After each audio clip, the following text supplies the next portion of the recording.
बीडचे जे तुमच्या गड आहे, जिथे तुम्ही आमदार झाल्या, जिथे तुम्ही मंत्री झाल्या, तिकडचे जिथे तुमच्या काम असला पाहिजे, तिथे काय अवस्था आहे जनावरांची, हे पण तुम्ही जपानचे गव्हर्नरला दाखवा. जिथून तुम्ही आमदार झालाय, जिथून तुम्ही मंत्री झालाय, आज तुमच्या घराण्याची 60 वर्षापासून सत्ता आहे, तिकडची काय अवस्था आहे तुम्ही बघू शकता. ते कुत्र्या लोकांची काय अवस्था आहे. आज बीडमध्ये कोणीही असा आमदार, खासदार, कोणीही नगरसेवक सुद्धा लक्ष देत नाही. फक्त हे लोकांच्या राजकारण करताय आणि लोकांना कचऱ्यामध्ये घेण्यासाठी सोडताय.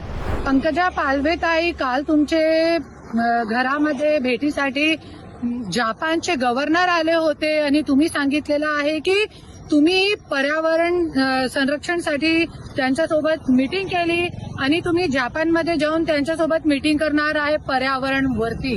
तुम्ही एक विचारते, तुम्ही गेले 15 वर्ष अमेरिकामध्ये तुम्ही हे केलेलं आहे, तुमचं शिक्षण झालेलं आहे. अमेरिकामध्ये शिक्षण असताना, अमेरिकामध्ये शिक्षण करताना आणि त्यानंतर तुम्ही आज गेले 60 वर्ष पासून मुंडे घराण्याची सत्ता असताना तुम्ही मंत्री होत्या, तुमची बहीण खासदार होती, तुमचा भाऊ मंत्री होता, तरी पण आज बीडमध्ये जानवर लोकांची काय अवस्था आहे, तुमचे घरचे जानवर जे आहे ते दाखवून तुम्ही जपानच्या लोकांना, आणि त्यांना चांगलं वाटलं, कौतुक वाटला. पण आपले बीडचे जे तुमच्या गड आहे, जिथे तुम्ही आमदार झाल्या, जिथे तुम्ही मंत्री झाल्या, तिकडचे जिथे तुमच्या काम असला पाहिजे, तिथे काय अवस्था आहे जनावरांची, हे पण तुम्ही जपानचे गव्हर्नरला दाखवा. आणि जपानमध्ये तुम्ही अमेरिकामध्ये शिक्षण घेतलं आहे, तरी पण तुम्ही काय शिकून आला नाही तिकडून, क्योंकि शिकून आला असता तो बीडमध्ये चांगला काम केला असता आणि सत्ता तुमच्या हातामध्ये होती, तरी पण तुम्ही काहीही काम केला नाही. आणि आज तुम्ही बघू शकता हे जे आहे हे बीडची अवस्था आहे आणि बीडची अवस्था किती घाण आहे, जानवर सुद्धा राहू शकत नाही. आणि तुम्ही बघू शकता की इतके जानवर जे आहे, आज शेतकरी लोकांकडे इतके पण पैसे नसते की ते जे गायसाठी चारा आणि त्यांचं पालन पोषण चांगल्या पद्धतीने करू शकतात, इतके पैसे पण नाही असते. त्याच्यासाठी शेतकरी लोकांना आपले गाय, आपले जानवर जे आहे ते रोडवरती सोडावं लागते.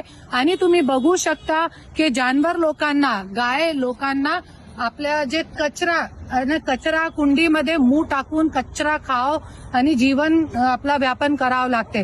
आणि तुम्ही बघू शकता पंकजाताई, तुमच्या घरामध्ये पण कुत्रे आहे, तुमचे घरचे जे कुत्रे आहे ते चांदी के बर्तन मध्ये खाना खाताय, जेवण करताय. पण बीडचे जिथून तुम्ही आमदार झालाय, जिथून तुम्ही मंत्री झालाय, आज तुमच्या घराण्याची 60 वर्षापासून सत्ता आहे, तिकडची काय अवस्था आहे तुम्ही बघू शकता. ते कुत्र्या लोकांची काय अवस्था आहे. कुत्रे पण आज त्यांना पण तुम्ही आज पर्यावरण मंत्री आहे, तुमचा फर्ज आहे आणि तुम्ही पॉलिथिन बंद करणार आहे. पॉलिथिनची जी फॅक्टरी आहे अगोदर तुम्ही बंद करताय, नंतर मोठे मोठे पैसे घेऊन तुमचे कार्यकर्तेही जे आहे प्लास्टिकची थैलीचा व्यापार व्यवसाय करतात. त्याच्यासाठी मोठे मोठे भाष्य आणि खूप विचार करून बोला, जे करू शकता तेच बोला. आणि मी एक और बोलते की तुम्ही आज 60 वर्ष पासून इथे राज करताय, बीडची जनताने तुम्हाला निवडून दिलेला इतके वर्षपासून, आणि तुमचा फर्ज आहे हे घाण, हे कचरा, इथे जानवर सुद्धा राहू शकत नाही. आणि सबसे एकदम हास्यप्रद गोष्ट जे आहे, इकडे एक जे आमदारच्या घर आहे, काय नाव आहे त्यांचं, सोळंके, बीडचे आमदार आहे, त्यांच्या घरच्या समोर इतका कचरा आहे. आज बीडमध्ये कोणीही असा आमदार, खासदार, कोणीही नगरसेवक सुद्धा लक्ष देत नाही. फक्त हे लोकांच्या राजकारण करताय आणि लोकांना कचऱ्यामध्ये घेण्यासाठी सोडताय. हे बघा हे काय अवस्था आहे, पूर्ण दिखाव.